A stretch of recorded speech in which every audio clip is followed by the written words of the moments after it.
right? So Eric's out, Chris comes back in, and I'm going to be honest. I remember at the time, I did not have anything to do with that transaction. I think we kind of drifted apart a little bit because I hold grudges, and I was I still held a grudge that you left Emperor Monkey. So I think we weren't really close for a while. We didn't really talk for a while. And then I remember, I don't know how it happened, somebody saying, Chris wants to come join the band. And I was kind of like, against it first. I was like, no, fuck him, whatever. But then I remember you came down to Dan's basement, and like you said, you had all these songs ready to go. So do you remember how that came about? I don't remember. I know I had already written like Marla Singer Syndrome. I wrote that song already. And I forget the name of the fucking song. The song that sounded exactly like a fucking Census Fail song. We ended up like changing how it went because it literally sounded exactly. Okay, what song was it? I've never seen such a beautiful mess. Yes. Okay. In my defense, the original build of that song, I wrote that song before that Census Fail album came out. We wrote it together with me, Joe, and Ronnie. I wrote it in my basement, and then I was like, "Oh, check it out!" And it ended up being almost like note for note, "Rum is for drinking." It almost became note for note, "Rum is for drinking," and we didn't realize it until we played that show in Fred Moore's living room. Oh my God. And I'll never forget, we started playing the song, and while we were playing the song, Zach, you and Joe Heafy and maybe somebody else started singing Rum is for Drinking while we were playing the song. We thought you were doing a cover. That's exactly what we thought. We thought you were doing a cover. Can I pause you for 1 second? So I was going through, showing my girlfriend all the old bands the other night, because obviously she's from San Diego. She had nothing to do with any of this. And so I'm showing her all the old bands. Census Fail is one of her favorite bands of all time. And so I'm showing her the Under Falling Sky and this particular CD. And I was like, you'll like this one. It sounds a lot like Census Fail. And so I'm showing her the Under Falling Sky stuff or whatever. She's like, you're right. They really ripped off Census Fail. I was like, this stuff came out right before the Census Fail album that you're thinking of. Mm-hmm. And she's like, no, it didn't. No, it didn't. And sure enough, she's sitting there, okay, Google, when did blah, blah, blah come out? And 2004. I proved it. But the thing is, I wrote that song maybe a year and a half before we actually recorded it. So I wrote that song way before that album came out. I literally wrote it before it was even a thought for Census Fail. So I remember being like personally like offended.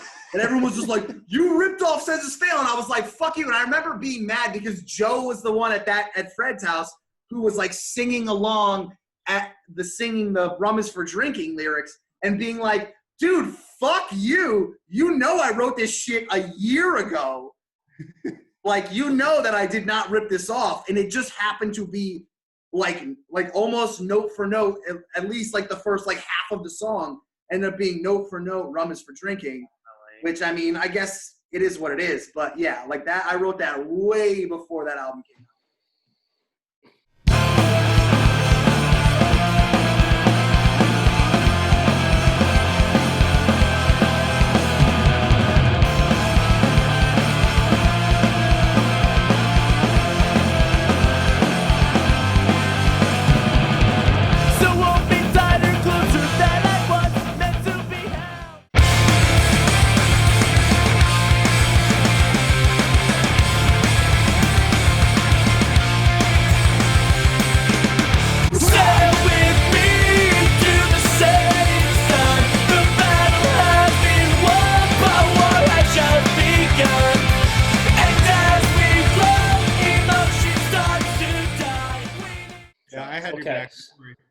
I appreciate that. Thank you. 14 years later. Thank you. Maybe more than 16 years later. He's vindicated 14 years later. So Chris comes in, we record an EP, and we record it with Nick Belmore, right, at Dexter's Lab, which was pretty much just his house in Hamden. Well, don't forget, we recorded that 2-song EP before we recorded that 2-song EP in Dan's basement / UNH. I think it's probably the only recording. That was after. No, that was after. No, we recorded that before because we recorded. I want to say Marla Singer Syndrome and To Whom This Heart Concerns. We recorded that in your basement / UNH. Because remember, we recorded it before we went to go play at the Keene Teen Center up in New Hampshire, our first out of stage show. Yep, which was awesome. We recorded that and then pressed a couple copies of it to bring it with us up there. Right. So that was our first recording together. We did those 2 songs, and then that was that winter, and then that spring we went and recorded at Dexter's Lab with Nick Belmore. Yeah, that was the winter of 2004 to 2005 because that's in his fucking. It's not. I mean, for anyone who ends up listening to this, not the Dexter's Lab that exists now. That was when Nick had his studio, which was a full fucking studio in his parents' basement. And I had heard about Nick Belmore from a Dead Letter Promise. That band, A Dead Letter Promise, recorded their full-length album with him. And I just happened to be at a party with them one time where they were playing it before they released it. And I was like, where did you guys record that? Who'd you guys record with? And they were like, Nick Belmore. And so I got his information and emailed him. And that's how we ended up recording Romance Roulette with him. Romance Roulette. Such a fucking ridiculous name. Anyways. I know. Again, Romance Roulette, To Whom This Heart Concerns. So, and now, but at this point, where are we playing? You're going to leave, Eric? All right, bye, Eric. Oh, you're good. I got like 10 minutes. Okay. So we're playing at FYI, right, which is in the West Haven Teen Center for Youth Incorporated or whatever it's called. We're playing at the Space. We start playing the Space at this time, but still a lot of teen centers and stuff like that. All ages show. We're definitely not into the drinking or playing at bars or anything like that. That definitely comes later. So again, we're still playing with Saturday Matinee. Hate to have to go back. Now, one of the songs that was on that CD was the opener, which I think that's one of the only riffs or songs that I pretty much wrote. Besides, I wrote Autumn of Us, and I wrote that. Do you guys remember that program where you could put the tabs in and it would play them back? It was called Tabit or something. Tabit. Yeah. I wrote Autumn of Us, the whole song on Tabit. That was the first Under a Falling Sky song. I also wrote the opener, but if you listen to the opener, it's completely ripped off from Thursday for the Workforce Drowning because the opener is da-na-na-na-na, da-na-na-na.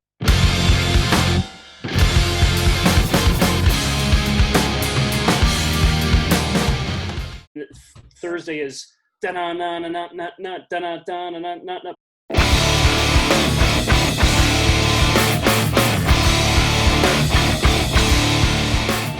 But it's the same thing. Other than that, it's the exact same thing. So that's a total ripoff. But Zach, that was your favorite song. Why did you have to come up and sing every time we played the opener? What was it about the opener? Just one, that interlude just sounded beautiful, and it was just one of the catchier songs that you guys wrote, and I don't know, the song just resonated with me, and I don't know how that started. I don't know if I just came up on stage out of the blue for one show and sang it. I forgot the origin of that story, but it was just one of the catchier songs, and it was fucking dope. This is the price you pay. I feel alive. This is going nowhere.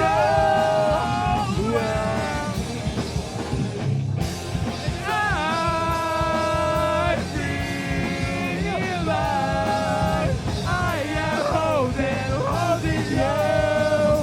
you back.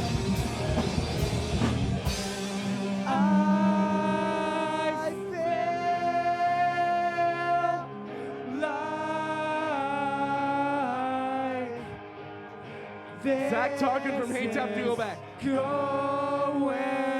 nowhere.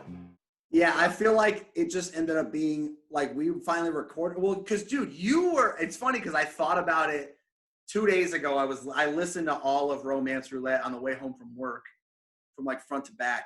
And while I was listening to the opener, or not the opener, while I was listening to that EP, I specifically remember you came with me one day to the studio at Nick Belmore's house. You were there. Times. And I remember that's the first time I ever screamed on a track. And I'll never forget, I think I was screaming like at the end of Lovers and Killers. And I remember looking through the window from like the vocal booth into the control room. And as I was screaming, I remember looking at Zach and him being like, oh, and you like gave me like a thumbs up and were like, oh, dude, that sounds so good. And it pumped me up so much more to like start just like to like keep fucking doing what I was doing. And I just have I had like vivid memories of that. Glad to give you that motivation, man.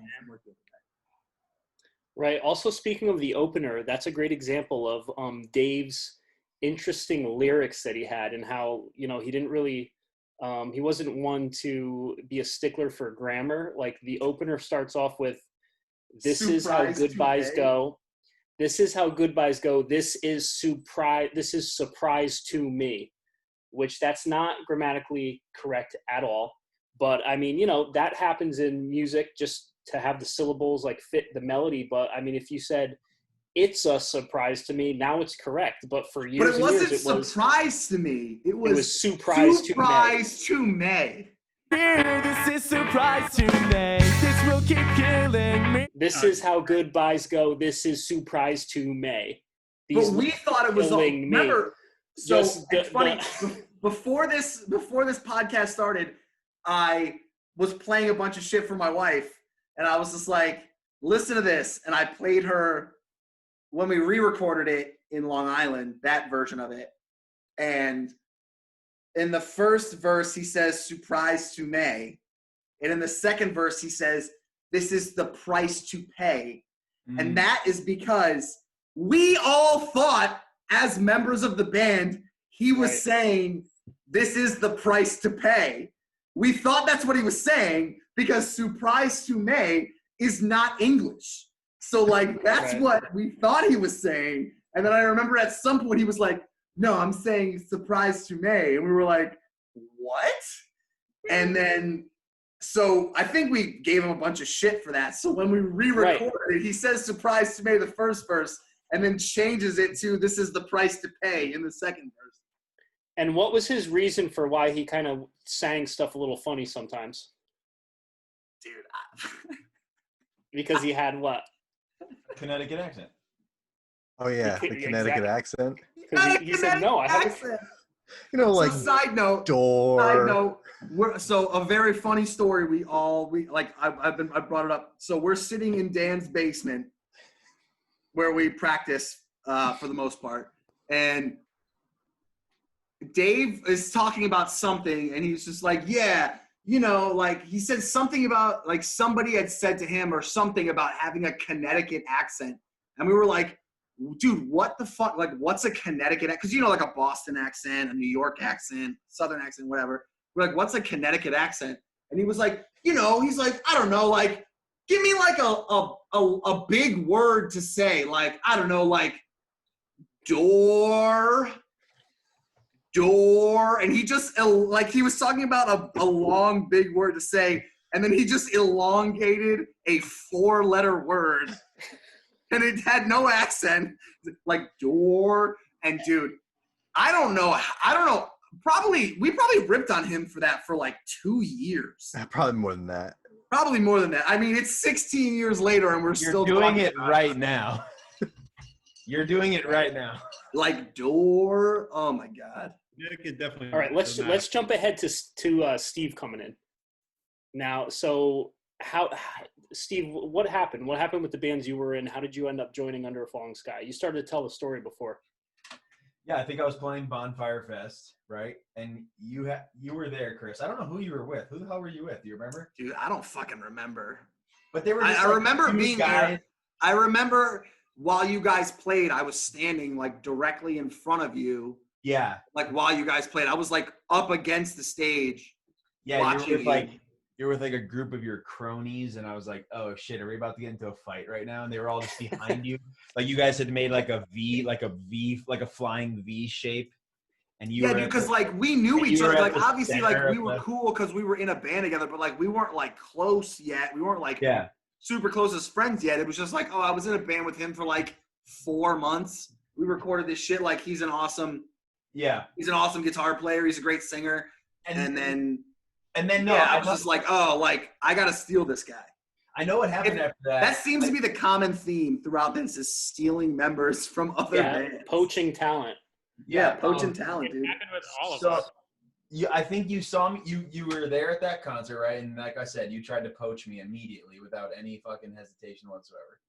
And like my whole band was standing right there, and you were like, "You need to join this other band and quit this band."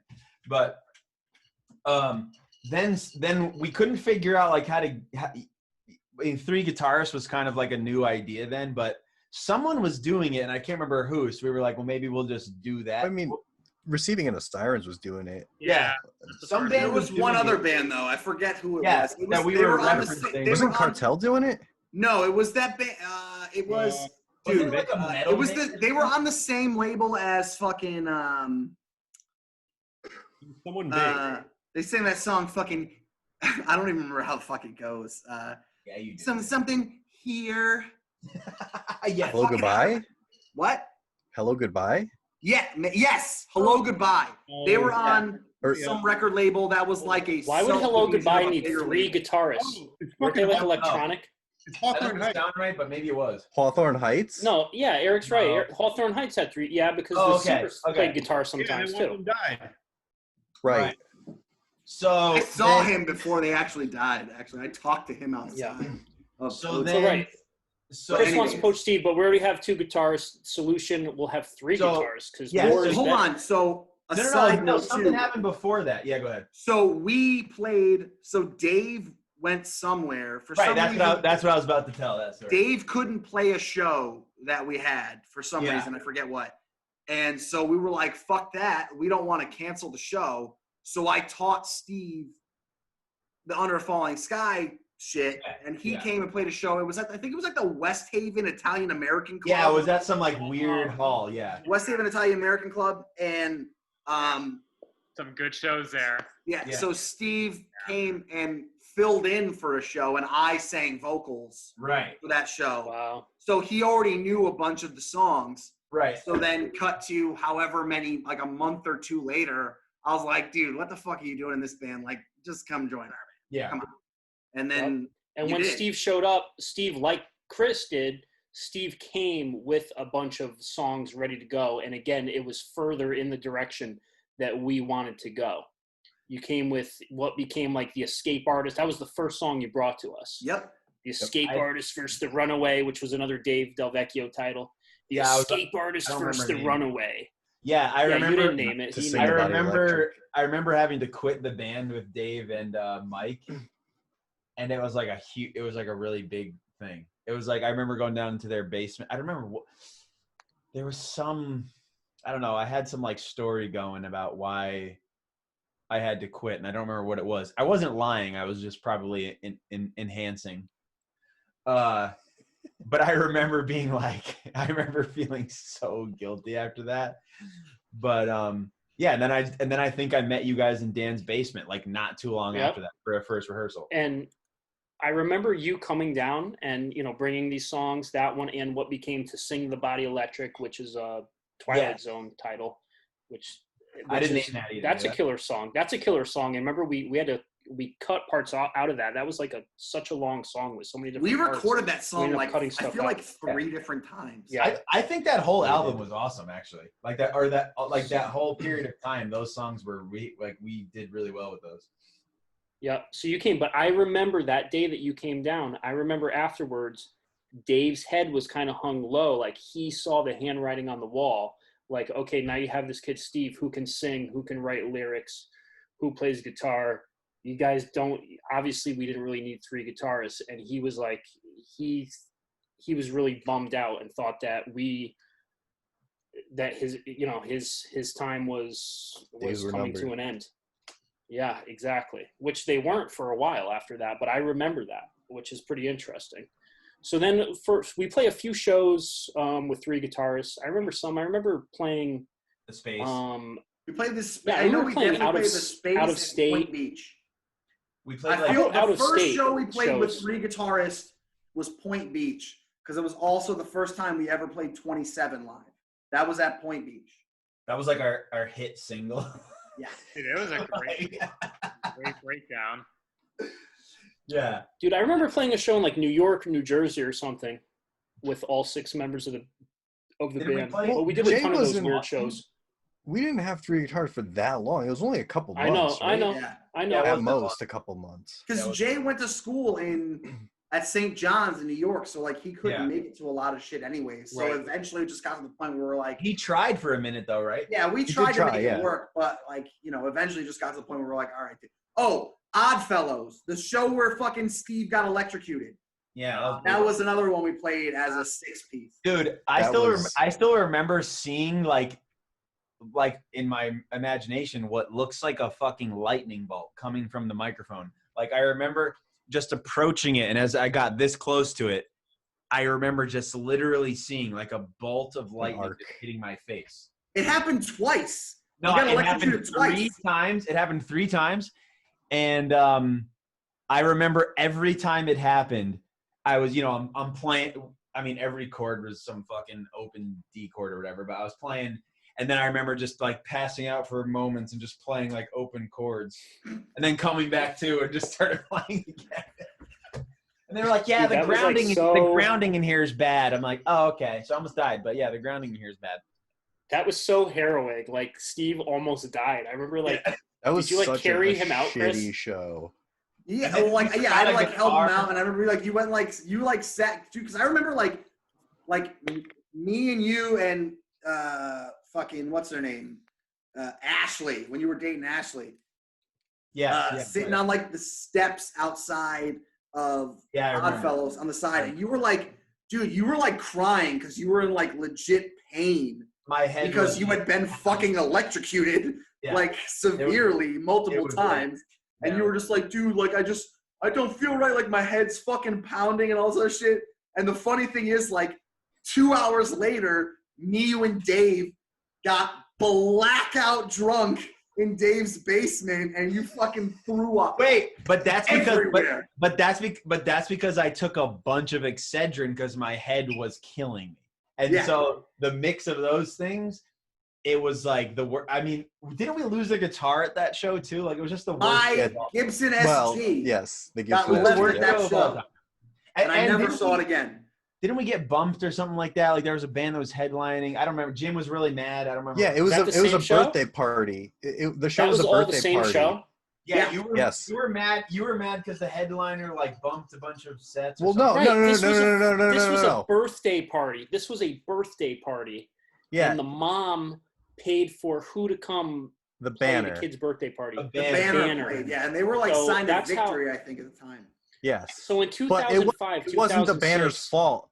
It was the Right. band before us. It was like the kid's friends band, and they just let them keep fucking playing. Like they played for like an hour and a half, How do and you then guys the remember? banner had I don't know if they had like a contract or something, like they had to play at this time for the. So we only They were played. signed by Victory Records. Yeah, well, to be fair, it wasn't their fault. It was the band before it them. They wasn't. just kept But it's just they just it's kept fucking funny. playing. Like that's such a sign of the times. Like in 2005, 2006, what did kids want for their birthday party? They wanted to have like a scene, like screamo emo show in a hall, and the kid's Yeah. mom did that for him for his birthday. And the mom was like, what today I guess you would call like a Karen or whatever. And she was Yeah. like, you guys can only play one song. You guys can only play for 10 minutes because the headlining act has to go on.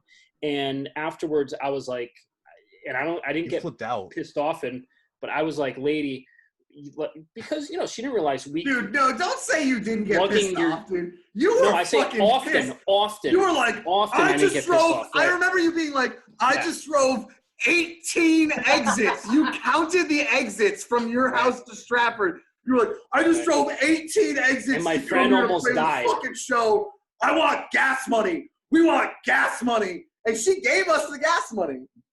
Right. And my friend almost died. How do you Yeah, remember we all played of this 3 dialogue? songs.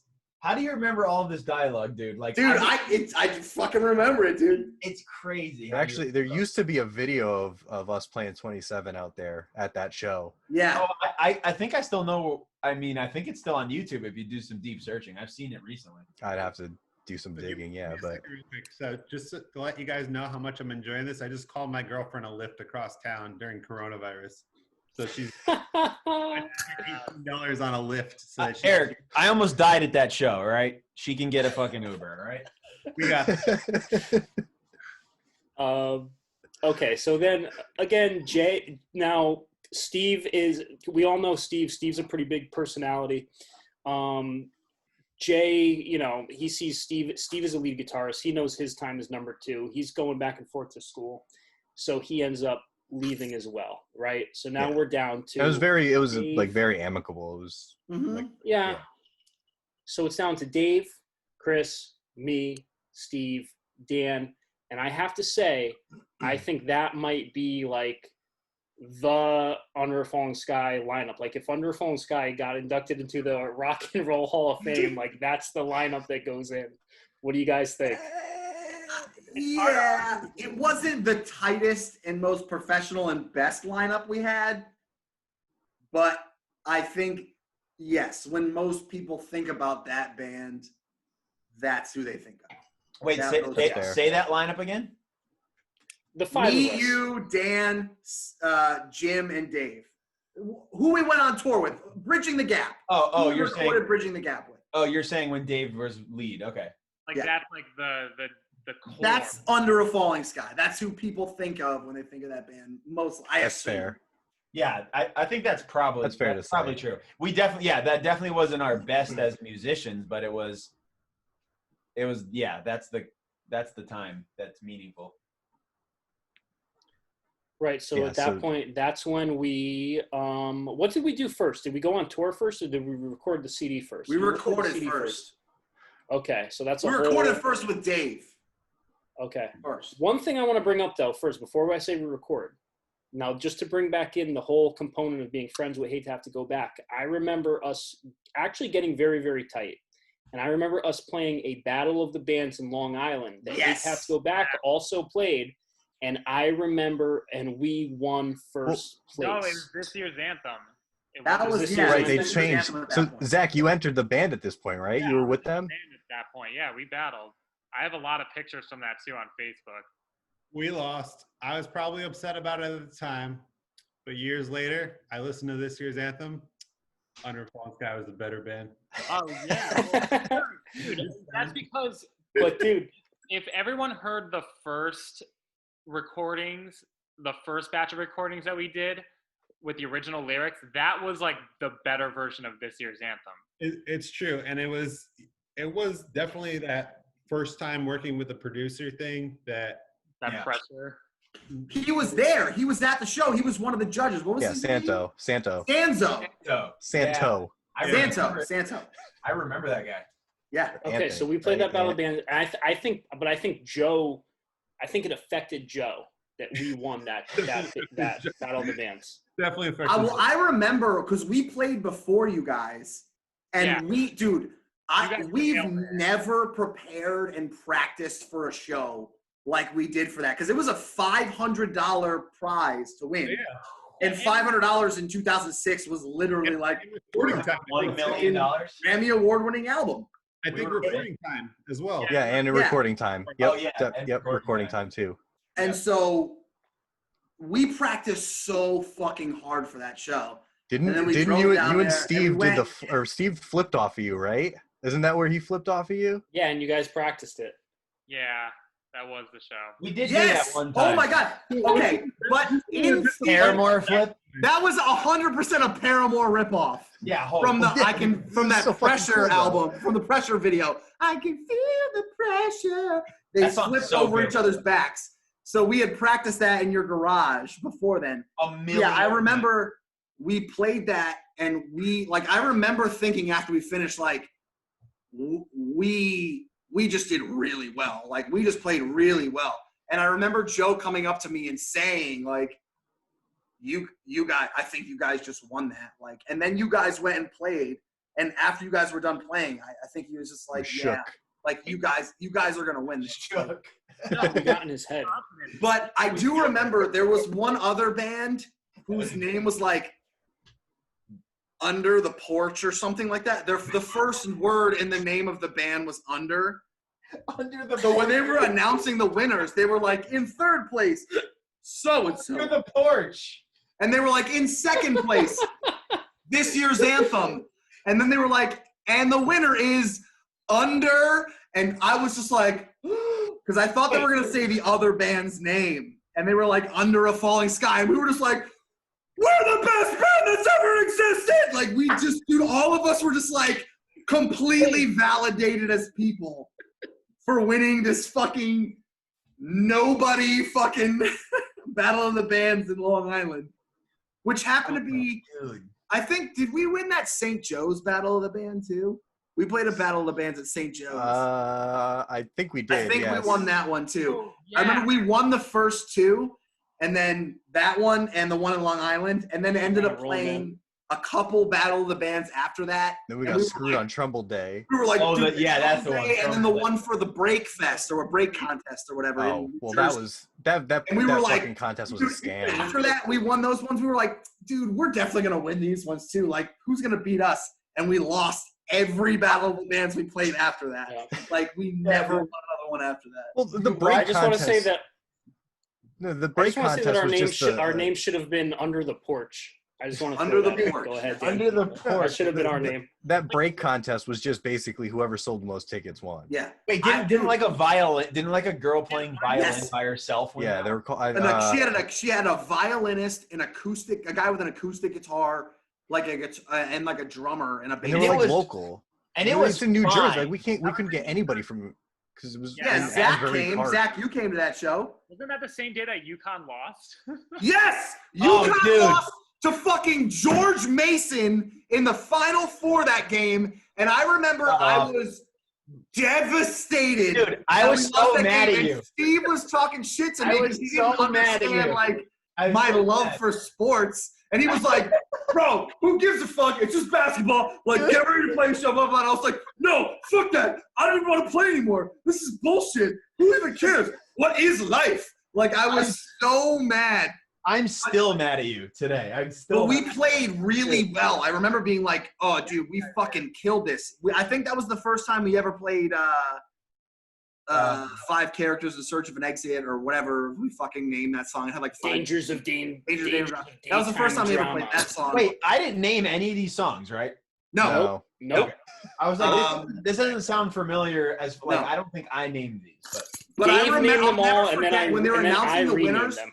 I was so positive that we won. Like, in my head, all these other bands played, and I was like, dude, all of these bands are dog shit. We 100% won this fucking Battle of the Bands. So I was like, we are going to go play the break contest, which was basically like a mini Warped Tour. Like, every band we loved was playing it. And we were like, oh, we're going to get to play it. Yeah, the winner got to play. Right. So the winner got to play the break contest. And I'll never forget, Bamboozle. I was holding... Bamboozle. Yeah. Oh, yeah, for Bamboozle. Yeah, exactly. Yes. Right. It was the break contest to play Bamboozle. And I was holding like a half-full water bottle.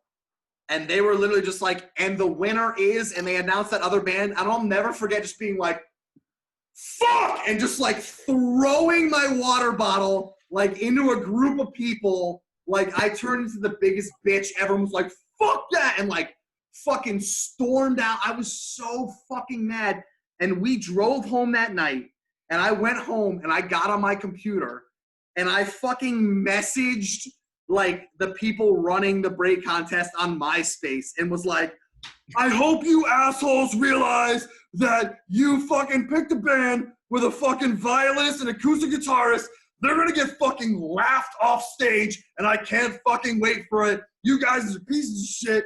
You don't know what the fuck you're talking about. Like, I was so mad. I wrote like a fucking I wrote like a fucking 5-paragraph essay to them on MySpace about how they're all pieces of shit because we 100% won. It's because they were local and all of their family and friends came out and were hammered and just like going nuts with like all that shit. Oh my God. Ugh. Do not do that.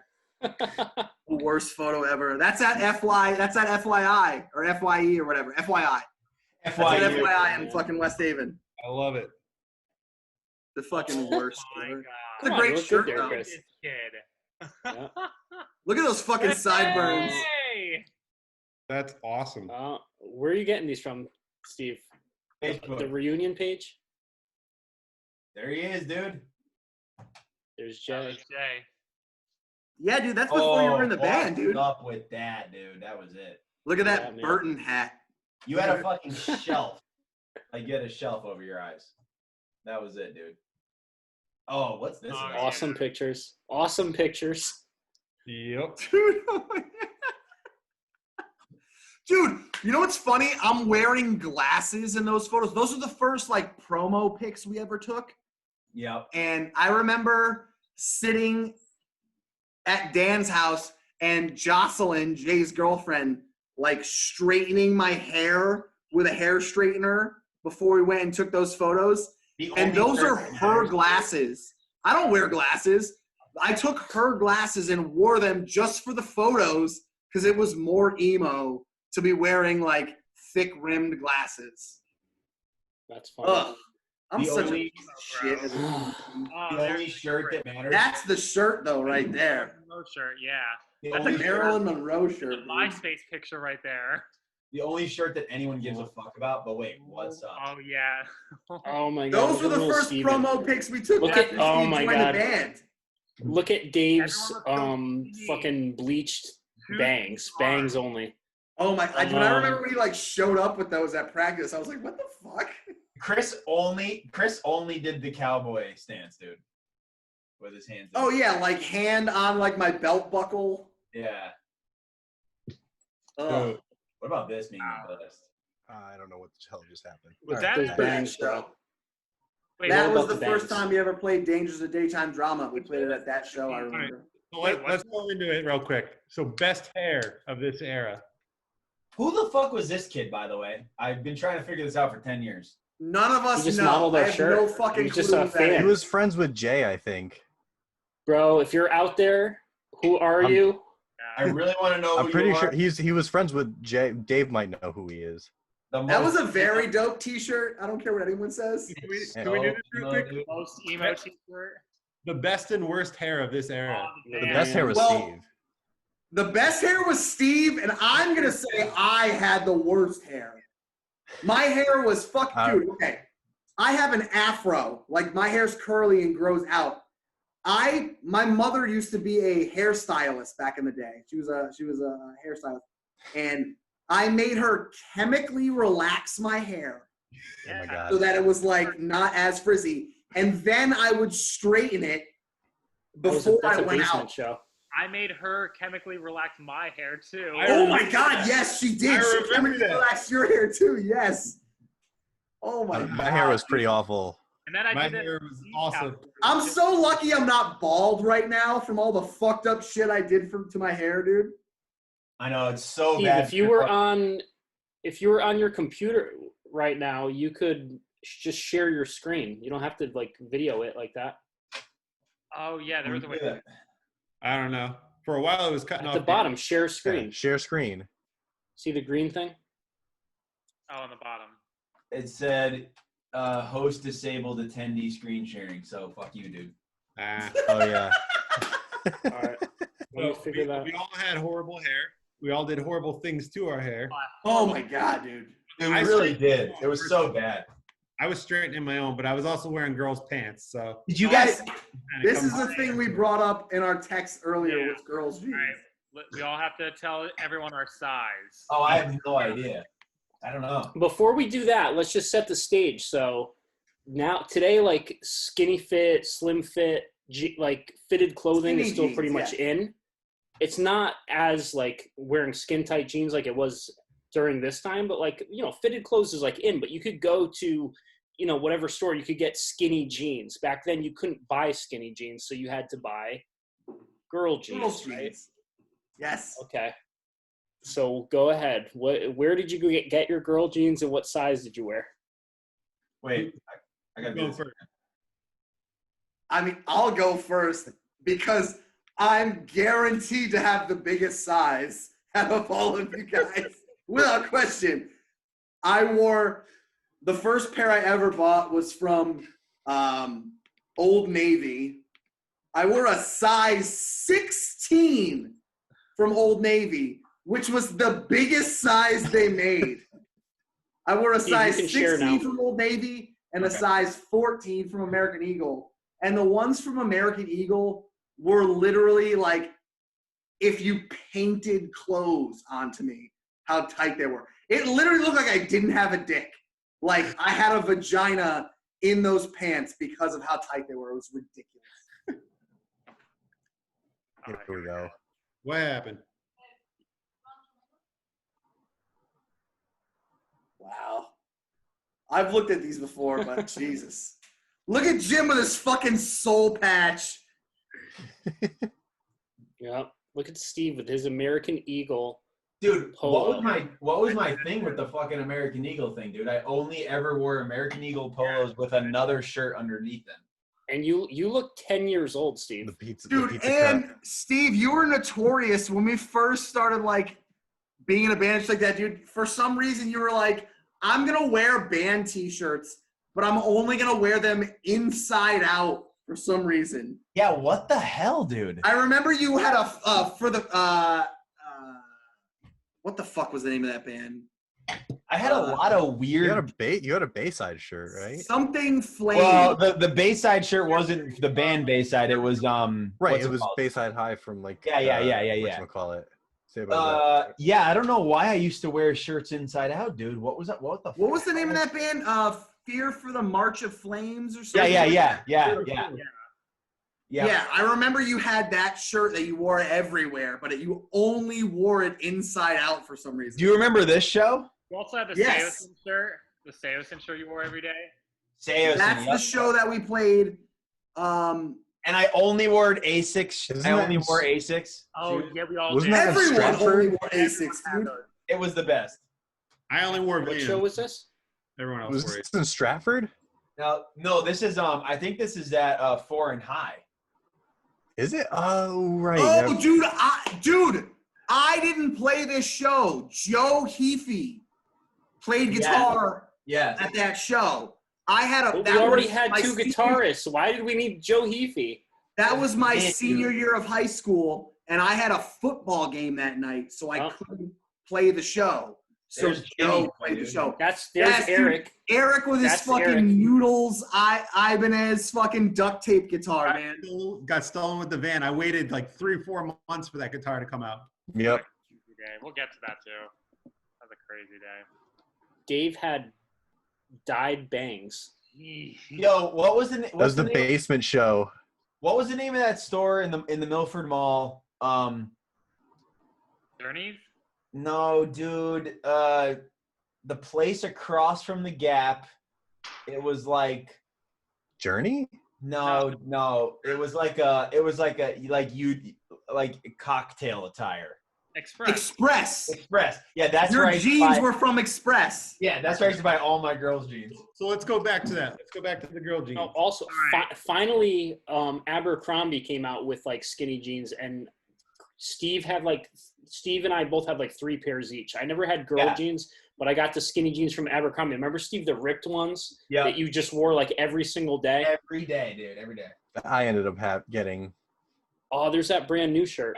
How come you never got into girls' jeans, Jim? You just fought the I don't urge. know. He was I just against. couldn't do it, man.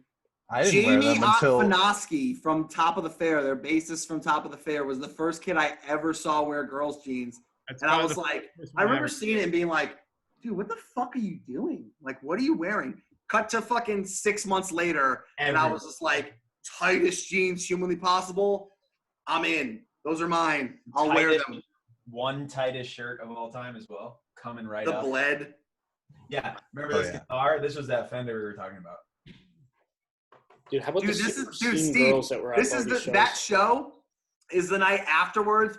We went and got like violently stoned before we went back to my parents' house and leaving the McDonald's parking lot at the bottom of my fucking hill.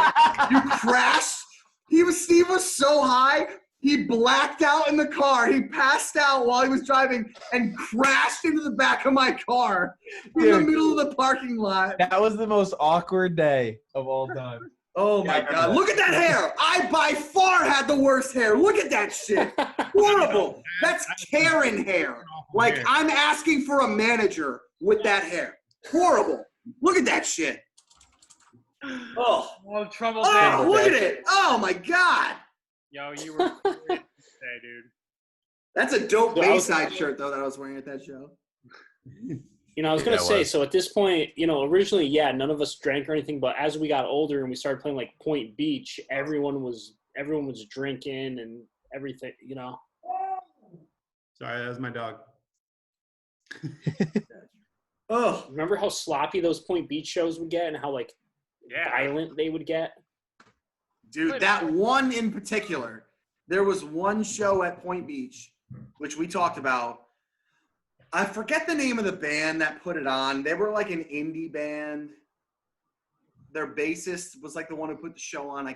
He used to be the bassist in East on December, and then they became like another band, and I forget the name of the band. But they put the show on, and it was in the middle of February, and it had snowed out like the day or two before.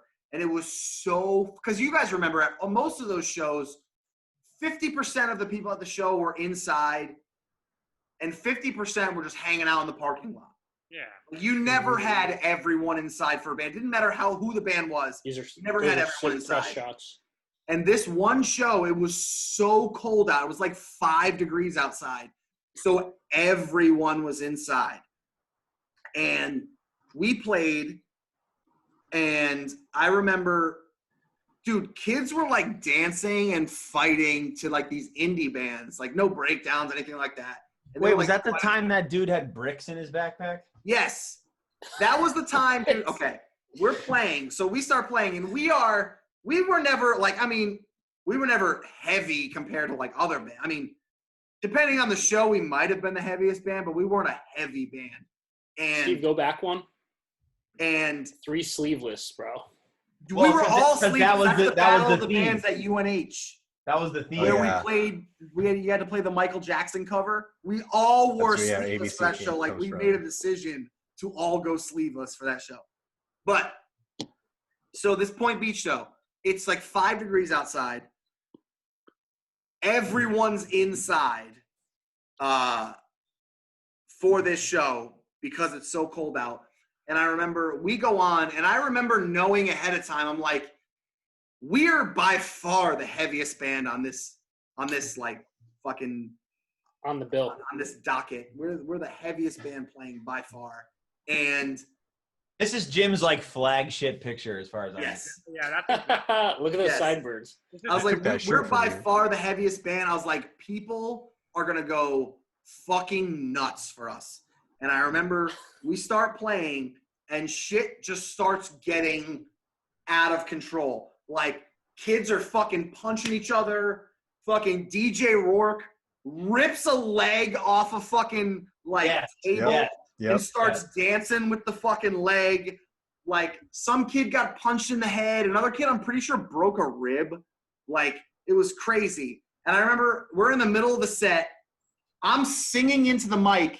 And someone gets smashed into the mic stand, so the mic just smashes me in the face. Like 2 minutes later, Steve, I don't know if you remember this, you got hit backwards and fell into your half stack. And luckily, our girlfriends at the time were sitting behind your amp, and they literally caught your amp from falling over and stood it back up mid-set. I don't remember. And then we ended with Escape Artist, which had a big breakdown at the end. And when we played that shit, the whole place just turned into like a murder scene. Like everyone just started beating the shit out of each other. Yeah. And I remember going out in the parking lot after we're loading everything up and Joe coming up to me and being like, if I were you, I wouldn't have played that last song. Like, you guys knew what you were doing. You guys shouldn't have played that song. I remember that. Sorry, To preface sorry, that, Dad. right before we started, I remember right before we start playing our first song, because the show was very like contentious because so much shit had already happened. Like, I remember being nervous they were gonna shut down the show before we got to play. And right before we start playing our first song, Dave grabs the mic and he's like, "Let's fucking go, everybody. Let's fuck this shit up." And he said Let's it tear in the this mic. He place said, apart. "Let's I fuck remember Tear this this shit place up." apart. And the kid running the show, like, came up and was like, no, that's it. Like, you guys aren't playing. And I remember, like, going up to the mic and being like, no, like, we're just kidding, guys. Don't fuck things up. Like, everyone, let's have a good time. And then we immediately went into, like, a breakdown, like, immediately went into a song where we're just like, oh, fuck it. Because once we started playing, like, no one's going to stop us. But that's probably the craziest. I feel like that's the craziest show we ever played. Like, I remember at one time people coming inside from outside with snowballs, and they started just throwing fucking snowballs, like, across fucking Point Beach. And they were just frozen balls of ice because it was so cold outside. Yeah, Dude, it in was that picture, wild. look at those Macbeth shoes I have. Macbeth's. Dude, Steve with his fucking Birkenstocks. This was the picture. Yeah, I had a whole period of just only Birkenstocks. But dude, this was the picture that my parents caught me having half a sleeve in, and they lost their minds. Oh, you remember that? You You managed to literally hide it for only how wore long? long sleeve shirts Yeah, for like a year. a year. Yeah, It was like 100 it was like degrees the out. middle of summer, and you're just wearing a fucking sweatshirt. Back for when no Chris reason, had so your one mom wouldn't see tattoo. your tattoos. Back when Chris had one tiny tattoo. Back when I Guys, had we my still have- grandfather's name tattooed on my wrist. Chris, We still have recording in Long Island and What was tour this about with Eric in the to talk background? about. That was at the Right. studio. yeah, that was No. This was in Long Island. This was Tomas's birthday party. Oh, that was at Diffuser a bar. also That was played at a it. bar though, down the Yeah. street, not at Diffuser got back together to play that show too. Go back into the tattoos and stuff though. Chris, you remember when we all went to get piercings together? Which ones, dude? I had a bunch. I think you got your septum. It was when you got your septum. Zach got his lip, and I got my ears. Yeah. Yes, and I Both almost broke Steve's hand getting Yeah, my yeah. septum pierced because I was so nervous. I was like, "Bro, hold my hand, bro." Like, hold my hand. And like right before he fucking stuck the needle through, I literally was just like, and I just squeezed Steve's hand so hard. He was just like, oh, and I literally almost like broke his whole hand. What was this Right Toad's before I Place got show it. about? That was Toad's Place. And then I got the most normal piercing out of all of us. I got my ears done, and I threw up in the guy's trash can. Oh my God, yes. That was at Atlantis in Milford. Yep. Oh yeah. Oh yeah.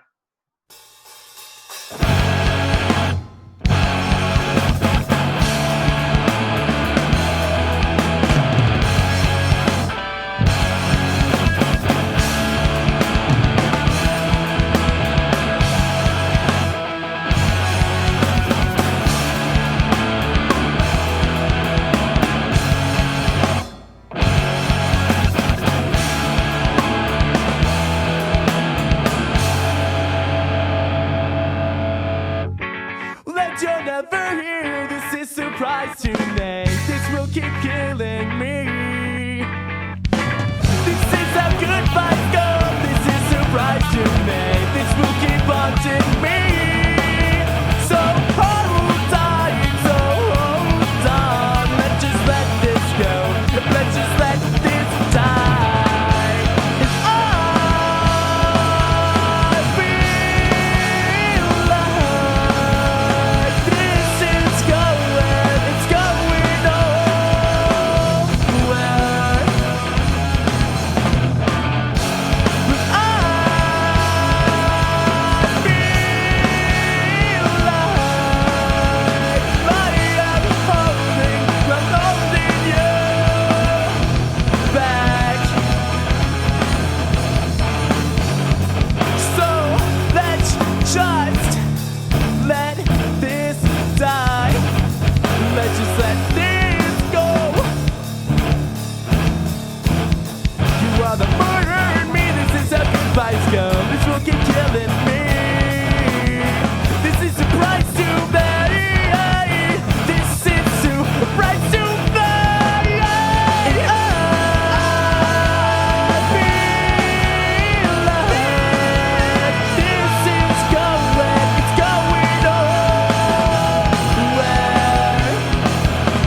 can point out all the lies.